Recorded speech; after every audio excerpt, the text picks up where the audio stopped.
Friends, welcome back to my channel. இன்றைக்கி நீங்கள் பார்க்க போகிற விலாக் வந்து பார்த்திங்கன்னா ஒரு டிஃப்ரெண்ட்டான விலாக்னு சொல்லலாம். ஏன்னா இது வந்து பிரியாணி விலாக். ஸோ மார்னிங் 8:30 வந்து நான் ஸ்டார்ட் பண்ணியிருக்கேன்.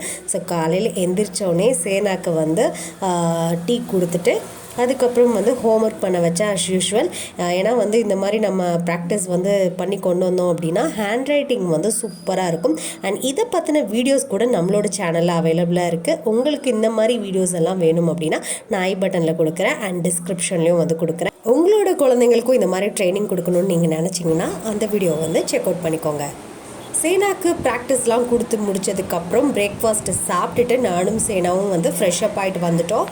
நானும் சேனாவும் இப்போ அம்மா வீட்டில் இருக்கிறதுனால ஹேர் ட்ரையர் வந்து நான் வந்து வரும்போது கொண்டு வரல. ஸோ அதனால் டேபிள் ஃபேனை வச்சு ஹேர் ட்ரை பண்ணிகிட்டு இருந்தோம்.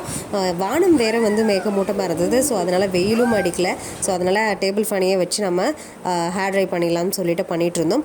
அண்ட் வந்ததுலேருந்து கிராண்ட்மா கிட்ட வந்து பிரியாணி கேட்டுக்கிட்டே இருந்தோம்.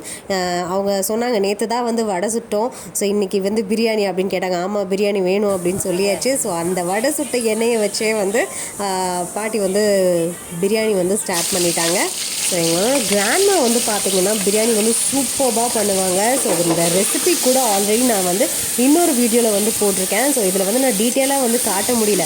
ஏன்னா எல்லாருமே வந்து ஒன்றா, அதுவும் வந்து நாங்கள் வீட்டுக்குள்ளே சமைக்காமல் இந்த சைடு வந்து கொஞ்சம் ஓப்பன் ஸ்பேஸ் மாதிரி இருக்கும். ஸோ அதனால் அங்கே வச்சு சமைக்கலாம் அப்படின்னு சொல்லிட்டு சமைச்சிட்டு இருந்தோம். ஸோ எல்லாருமே வந்து ஒன்றா இருந்ததுனால ரொம்பவே வந்து சவுண்டு போட்டு சேனாலாம் வந்து பயங்கரமாக கத்தி என்ஜாய் பண்ணிகிட்டு இருந்தாங்க. ஸோ அதனால் வந்து தனித்தனியாக வந்து எடுக்க முடியல.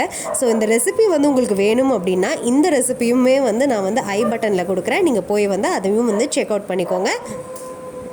அண்ட் இந்த விலாகில் பிரியாணி வந்து டேஸ்ட்டாக வரதுக்கான சில டிப்ஸ்லாம் வந்து நான் வந்து கிராண்ட்மா கிட்ட கேட்டு தெரிஞ்சுக்கிட்டேன். ஸோ அதை வந்து உங்கள் கூட வந்து ஷேர் பண்ணிக்க போகிறேன். ஸோ கண்டினியூஸாக வந்து இந்த வீடியோ வந்து பாருங்கள். அண்ட் மறக்காமல் நம்மளோட சேனலை வந்து சப்ஸ்கிரைப் பண்ணிக்கோங்க. ஏன்னா நிறைய பேர் வந்து விலாக்ஸ் பார்க்குறீங்க, எல்லா வீடியோஸுமே பார்க்குறீங்க, பட் சப்ஸ்கிரைப் பண்ண மறந்துடுறீங்க. அதே போல் அந்த பெல் ஐக்கானையும் வந்து கிளிக் பண்ண மறந்துடுறீங்க. ஸோ அதனால தான் நீங்கள் கிளிக் பண்ணி வச்சுக்கிட்டீங்க அப்படின்னா வந்து நான் எப்போ வீடியோ போட்டாலும் என்னோடய வீடியோ உங்களோட நோட்டிஃபிகேஷனில் வந்துடும். நீங்களும் அந்த வீடியோ வந்து மிஸ் பண்ணாமல் பார்த்துடலாம். இப்போ வந்து நம்ம எப்பயுமே வந்து பிரியாணி பண்ணும்போது நம்ம வந்து வெங்காயம், தக்காளி, புதினா, கொத்தமல்லி இது எல்லாத்தையுமே வந்து நம்ம வந்து பெருசாக நறுக்கி போடுவோம் இல்லையா? இல்லைனா சில பேர் வந்து ரொம்ப நைஸாக கூட நறுக்கி போடுவாங்க. ஆனால் நறுக்கி போடுறதை விட நம்ம கொஞ்சமாக 1க்கு 2 வந்து அரைச்சி போட்டோம் அப்படின்னா அதோட டேஸ்ட் வந்து சூப்பராக இருக்குங்க. அண்ட் செகண்ட் டிப் என்ன அப்படின்னு பார்த்தீங்கன்னா, நம்ம வந்து ஆயில் வந்து பிரியாணிக்கு வந்து ஊற்றும் போது ரொம்ப கஞ்சத்தனமே வந்து பண்ணக்கூடாது. ஸோ கொஞ்சம் வந்து தாராளமாக வந்து நம்ம ஆயில் சேர்த்துக்கிட்டோம் அப்படின்னா நம்ம வதக்கும் போதும் வந்து அடிப்பிடிக்காமல் இருக்கும். ஸோ அதனால தான் வந்து நம்ம ஆயில் வந்து கொஞ்சம் ஜாஸ்தியாக சேர்த்துக்கிறோம். ஆயில் வந்து ஜாஸ்தியாக சேர்த்துட்டு நம்ம கொஞ்சம் சிம்மில் வச்சுட்டு நம்ம எவ்வளோ வந்து வதக்கி கொடுக்குறோமோ அவ்வளோ வந்து நம்மளோட பிரியாணி வந்து டேஸ்ட் வந்து கூடும். ஸோ கண்டிப்பாக வந்து இதை வந்து நீங்கள் ட்ரை பண்ணி பாருங்கள். அண்ட் வீடியோவில் வேறு பாருங்கள், எல்லாருமே வந்து முறுக்கு வந்து ரொம்ப சின்சியராக வந்து சாப்பிட்டுட்ருக்காங்க. ஸோ எங்கள் எல்லாருக்குமே வந்து ரொம்ப பிடிக்கும். இந்த மாதிரி ஏதாவது வந்து சமைச்சிட்டு இருக்கும்போது எல்லோரும் உட்காந்து ஃபேமிலியோட வேடிக்கை பார்த்துட்டு அப்போ நம்ம ஏதாவது வந்து ஸ்நாக்ஸ்லாம் வந்து சாப்பிட்டுக்கிட்டே சமைக்கிறத வேடிக்கை பார்த்தோம் அப்படின்னா அதுவும் வந்து ரொம்பவே சூப்பரான ஃபீலிங் அப்படின்னு தான் சொல்ல முடியும். சரி, ஓகேங்க, இப்போ நம்ம டிப்ஸ்குள்ளே வருவோம். அண்ட் 3வது டிப் என்ன அப்படின்னு பார்த்தீங்கன்னா, மட்டன் பிரியாணியாக இருந்தால் நம்ம வந்து ஃபர்ஸ்ட்டே வந்து குக்கரில் மட்டனை வந்து நல்லா வந்து வேக வச்சு எடுத்துக்கணும். ஸோ உங்களுக்கு தெரியும் இல்லையா பிரியாணிக்கு வந்து எந்த அளவுக்கு வந்து நம்ம வேக வைக்கணும் அப்படின்ட்டு. ஸோ அந்த அளவு வந்து நம்ம வேக வச்சு எடுத்துக்கணும். அண்ட் வேக வச்சு எடுத்துக்கிறோம் இல்லையா, அந்த தண்ணியை வந்து கொஞ்சம் கூட வந்து வேஸ்ட் பண்ணாமல் அதை வந்து நம்ம பிரியாணியில் வந்து கண்டிப்பாக ஆட் பண்ணணுங்க. அப்போ தான் வந்து பிரியாணிக்கு வந்து டேஸ்ட் வந்து கரெக்டாக இருக்கும். அண்ட் குட்டி செஃப் கூட பிரியாணி செய்யணும் அப்படின்னு சொல்லிட்டு வந்து ஓவராக வந்து கேட்டுக்கிட்டே இருந்தாங்க. ஸோ அவங்களும் வந்து அந்த டேவை வந்து சூப்பராக வந்து என்ஜாய் பண்ணாங்க. அண்ட் பிரியாணி கூடயே வந்து கொஞ்சம் வந்து தால்ச்சா வைக்கலாம் அப்படின்னு சொல்லி பிளான் பண்ணிவிட்டு அதுக்குமே வந்து கிராண்ட்மா வந்து ரெடி பண்ணிகிட்டு இருந்தாங்க. ஸோ இந்த தால்ச்சா வந்து ரெசிபி நம்ம எடுக்கணும் அப்படின்னு தான் பிளான் பண்ணது. பட் அன்ஃபார்ச்சுனேட்லி வந்து அதை வந்து எடுக்க முடியல.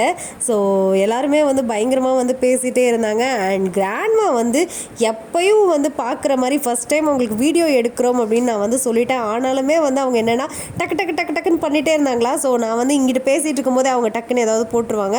ஸோ அதனால் வந்து எடுக்க முடியல. அண்ட் நெக்ஸ்ட் டைம் வந்து கண்டிப்பாக வந்து நான் தால்ச்சா ரெசிபி வந்து அவங்களே பண்ண வச்சு நான் வந்து உங்களுக்கு ஒரு வீடியோ வந்து நான் அப்லோட் பண்ணுறேன்.